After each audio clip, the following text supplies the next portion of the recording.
Hi, I'm Shelby Williams with Plano City Council. Early voting has started. Early voting is running from right now, through May 2nd. Then there's a 3-day voting hiatus. And then after that, on Saturday, May 6th, is Election Day, your last chance to vote. I know a guy you can vote for. So please go vote in the elections. And I'm actually trying something new tonight. I have turned the camera around in my office, and so I can't actually see myself. Normally I'm pointing the camera using the front camera on my phone to record. Now I'm using the rear camera, a higher quality camera. Hopefully that'll reflect in the video quality that goes out, but I can't actually see myself talking right now. But don't worry, I know what I look like. So we had a short meeting in terms of items for individual consideration today, but we had a long preliminary open. It was just 2 departmental updates, police and fire. But there's a lot of information to go over, and I have several pages of notes. So let's dig in. First, before that, we reappointed Phil Dyer, former Mayor Phil Dyer, to the North Texas Municipal District Water Board. North Texas Municipal Water District Board. And then we had the police department overview first. Police have an $88 million budget and have 428 officers approved. And they are not currently fully staffed at 428 officers, but they are approved for 428 officers.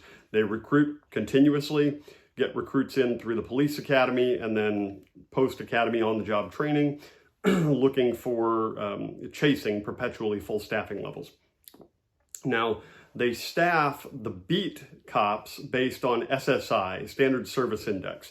So we look to have officers 40% committed, 60% available. Available meaning they can respond to something at a moment's notice. And that gives us a gauge for how we staff. Now, for neighborhood officers, detectives, and civilian personnel, those do not go under SSI. That's just for beat officers. For detectives, we look at our caseload. For neighborhood officers and civilian personnel, we basically looked at just to see what the demand for their service is at any given time, and then the chief makes additional staffing requests to council. So our major crime rate for 2022 has gone up. It's at 20.29 incidents per 1,000 residents. Now, it's worth noting that violent crime went down by 2.8%, but property crime went up by 13%, mainly due to the catalytic converter theft wave. That's been a big problem nationwide, not just in Plano, not just in Texas. Catalytic converter thefts are quick, they're easy, and they can sell the precious metals that are used to make catalytic converters for a pretty penny. So they can nick a catalytic converter before you can turn around. Not quite that fast, but still pretty fast. And that's not something, as Chief Drain mentioned, it's not something you can just take inside with you to guard when you park your car. We were in 2022, even with the increase in catalytic converter thefts, at 20.29 per 1,000 population. It's worth noting that 10 years ago, in 2013, the crime rate was higher, 24.05, and it has steadily declined until last year with the aforementioned increase in catalytic converter thefts, property crime. The violent crime rate has just been kind of up and down over the years. There's been no clear trend except to say that because it is consistently low in Plano, that's why even 100% increase in 1 year, which can look like this in a bar chart, means like there were 2 last year and 4 this year. So that's 100% increase. It looks more alarming than it really is, but of course we strive to make sure that our city is as safe as possible at all times. Traffic crashes are up 11.7%. With traffic fatalities up 57%. Again, this is 17 fatalities, so it's not like 57 new fatalities. But when you're going from 12 fatalities or 11 to 17, that's a pretty big jump percentage-wise. Now, Chief Drain noted that the increase in traffic accidents seems to be that people got out of COVID and they're working from home less and things like that. And I guess they forgot everything they learned in driver safety, and they're just not driving as safely as they used to pre-pandemic. So we looked at a heat map of the crash hotspots in the city, and there's a big glowing chain along I-75. But interestingly, the tollway on the west side has more traffic than the east side. It's on 75. Yet there are a lot more traffic crashes. And by the way, we'll get to this in the fire report. There are a lot more EMS calls along 75 than there are along the tollway, even though there is more traffic along the tollway. This could be because of the nature of the roads that were constructed over there. The west side roads are a lot newer, and 75 and the east side roads were built for a time when we just didn't have the amount of traffic that we have today, not by a long shot. So Councilman Grady brought up looking at the changes, actually bringing folks in to discuss the proposed changes to the I-75 corridor and making sure that we are considering this in terms of traffic safety. We discussed timely service. Priority 1 average call time is 3.78 minutes. All other priorities have a response time of average of 7.13 minutes. That's pretty good. And satisfaction levels. We used to send our surveys by mail. Now, as Chief Drain said, we use SurveyMonkey like the rest of the world. And residents report that they are 90% satisfied, and businesses that they are 95% satisfied.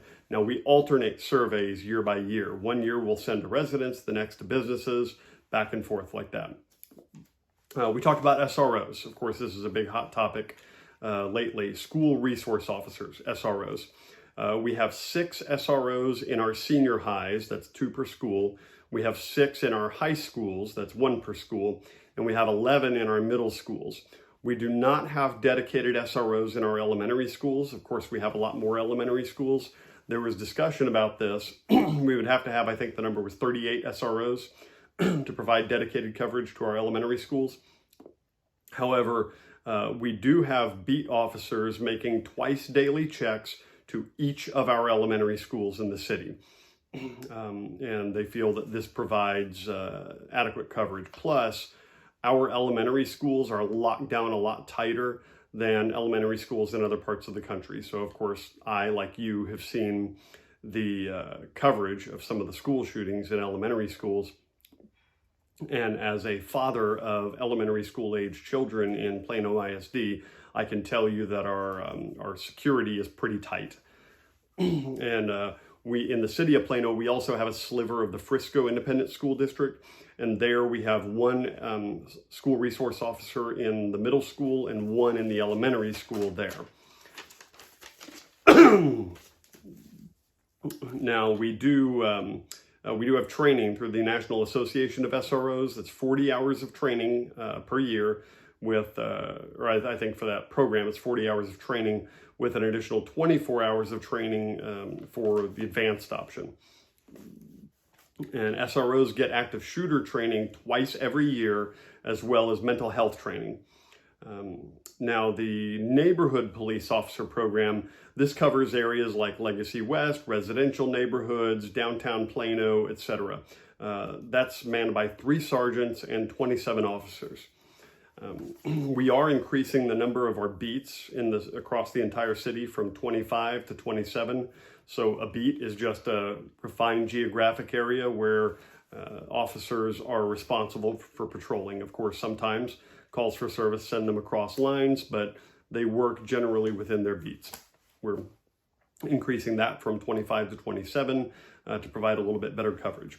So some of the future challenges that we're anticipated to have based on our city are urban growth, population density. So more people bring more crime. The more tightly you pack them together, the more opportunities there are for crime. Mass transit, DART. We already know that there's a lot of crime that comes up from Dallas on the red line on DART, and that presents an increasing challenge. Homelessness and camping, mental health, fentanyl, and technology. I've recently said that I think cybercrime is one of the biggest problems facing us, not because it's very apparent, but precisely because it isn't. When you've got your identity stolen and you've had some real serious cybercrime and personal data breaches, that can upend your entire life. So that's a pretty serious thing. And cyber criminals, technology, bad guys are getting smarter all the time. We got to stay on top of them. We do teach crisis intervention training, CIT, in the police academy. So that's something that all of our officers get. Now we moved on to the Plano Fire Rescue Department briefing. So there are emergency services and support services. Plano Fire Rescue, if I heard the number correctly, has 434 uniformed personnel.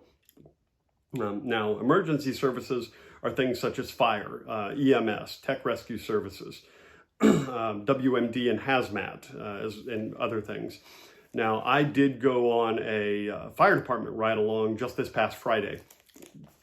I requested the station with the heaviest call volume, that's Fire Station 1, right across from City Hall in East Plano. And I'm going to document my experience separately, but I got to the station about 8 a.m. and for the first hour and a half, there's nothing. And the guys were saying, it's because you're here. You know, normally it's pretty busy.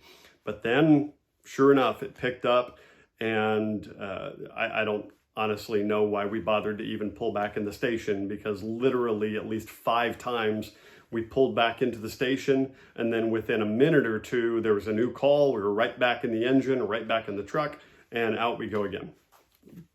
So that was a tremendous experience, really illuminating, taught me a lot about what these guys go through on a daily basis.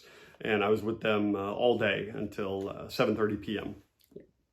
So again, I'll document that separately. In the support services division, they cover things like admin, accreditation, budget, tactical mapping with GIS, etc.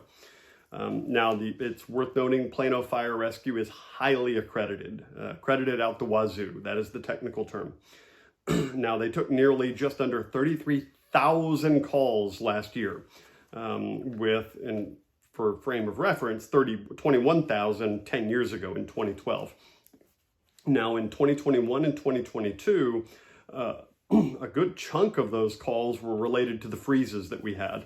Obviously, the worst freeze was in 2021, Snowmageddon, but we had a significant freeze tail end last year too, and that resulted for additional calls for service. There are other calls such as actually, I'll get to this in a second. Plano Fire Rescue's average response time is 5 minutes and 37 seconds. And I'll tell you, when my aunt was visiting, many of you know this who watch this recap regularly, when she was visiting in December and she had a nasty fall on the stairs, Plano Fire Rescue didn't even take that long. They were here lickety-split and took excellent care of her. So our calls are broken down as follows. 62% are rescue EMS calls, medical. That's the lion's share of everything that we respond to. And that was my experience as well on Friday. The overwhelming majority of the calls we got were medical related. Now, all of our firefighters are not just firefighters. In fact, only 1% of Plano Fire Rescue's calls are for actual fires. So they are all at least EMTs, and many are paramedics. 15% are service calls, things like a water issue, etc., as well as we responded to a couple of suspected gas leaks. Actually, one real gas leak and one suspected gas leak. Then 9% are false alarms. 2% are hazardous materials. You can guess what that means. So that is not the full 100% if you're doing the math at home. There are a couple other categories, but I wanted to give you a flavor for what they do. EMS transports, that's actually transporting somebody in an ambulance, are 50% of those trips are for individuals over 65 years of age. So as you know, Plano is aging in place. So as the average population in Plano gets older, then we can expect more EMS transfers through the ambulance. And like I alluded to earlier, we saw a heat map of all the EMS calls, and there's a great big hot wave along I-75 because of all those crashes. And we had actually, despite, remember, 33,000 calls, we had 529 fire incidents last year. So on average, that's 1% are fire incidents, but that's still a lot, 529 fire incidents. So now we moved into our regular meeting. We had a proclamation, April 23rd through 29th is National Crime Victims' Rights Week. We had another proclamation, May is Building Safety Month. Yeah, you laugh now. I note that ceiling is still hanging suspended over your head. Don't come crying to me when that comes crashing down around your ears. We had an oath of office, Bill Lisle, who many of you know is now a Planning and Zoning Commissioner. Certificates of appreciation for Amit Warkad and Andre Lapeyrolerie. I'm trying, hopefully I got it better than the mayor, for serving on the Community Relations Commission. We did have an item pulled off consent agenda. This was item C for living screen maintenance. Basically, the question was, why are we contracting so much of our living screen maintenance? And basically 10% in-house versus 90% contracted, where normally for like grounds maintenance, we cover far, far more, 70%, I think, in-house, 30% contracted. The long and the short of it is that we cover a much wider area when we're basically simply mowing grass. We have a lot of equipment in the city to keep parks grounds maintained well. But for the living screens, these are like hedgerows. They entail a little more specialty work, and they're working with contractors who are pretty aggressively trying to tame them right now. So it's expected that in the next 3 to 4 years, that job will become easier and the contracting spend will come down, and we'll simply maintain our in-house level of maintenance. And then lastly, we only had one item for individual consideration. It was a little bit of an unusual item. This was an appeal for a certificate of appropriateness for a restaurant in our Heritage Commission.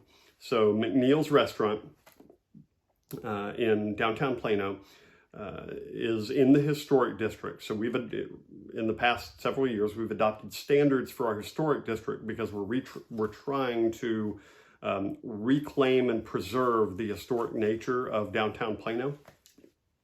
And the restaurant owner here, I'll just say it was done wrong. The property owner never let him know that a process is required because it's in a historic district. A process was required to change the storefront to allow, to basically change the door style. So he installed a rolling door, a garage door style front door, which in my opinion doesn't really match the character of the historic district.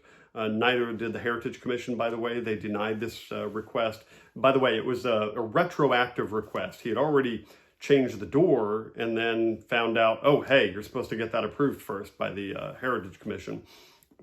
And of course, he didn't know because his landlord didn't tell him. So we all sympathize with that.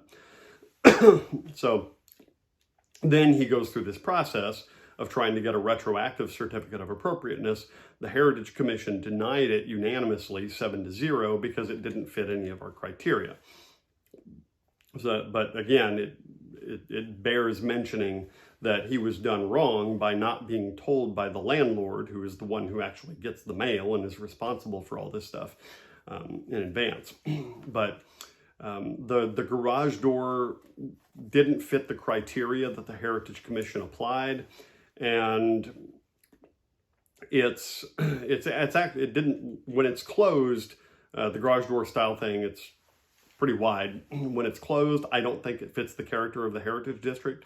However, apparently it's up a lot of the time, and it's there's exterior seating outside the restaurant. When it's open, it looks really good. and it's kind of invisible. It's just like a big gap in the wall, and there's the restaurant and live music sometimes inside. There's patio seating on the outside. It looks really nice. So because it was denied by the Heritage Commission, the whole question, this was an appeal to council. So the applicant, the restaurant owner, was looking for us to overturn the Heritage Commission's denial and grant the certificate of appropriateness, because this isn't like a tax credit or anything. The certificate of appropriateness, if it's not granted in a heritage district, it means you got to go replace that door. You got to replace it with something that better fits the character of the heritage district. So this was something we were all pretty conflicted on, because we had complete sympathy for the owner of McNeil's. And, but at the same time, we wanted to make sure that we are adhering to the standards we set for the Heritage Commission to apply, and also not setting a precedent. Actually, could be a couple of precedents. But in the end, though I voted against approving the appeal, meaning I voted to uphold the Heritage Commission's denial, and I was in the minority. So despite losing that vote, I found myself smiling when it passed, and I was actually kind of glad it passed. But that's how that ended. It was passed 5-3, and he was granted the certificate of appropriateness. But it does call into question, and Julie Homer noted this as well, what can we do to try to make sure that property owners are first fully aware of everything that's required to do anything like this in special districts, but number two, making sure that they're dutifully passing that information along to their tenants. So that bears discussion at a future meeting. So thank you for tuning in. I'm Shelby Williams with Plano City Council. And again, early voting is happening now through May 2nd. And Election Day itself is on Saturday, May 6th. Go vote. Thank you and God bless.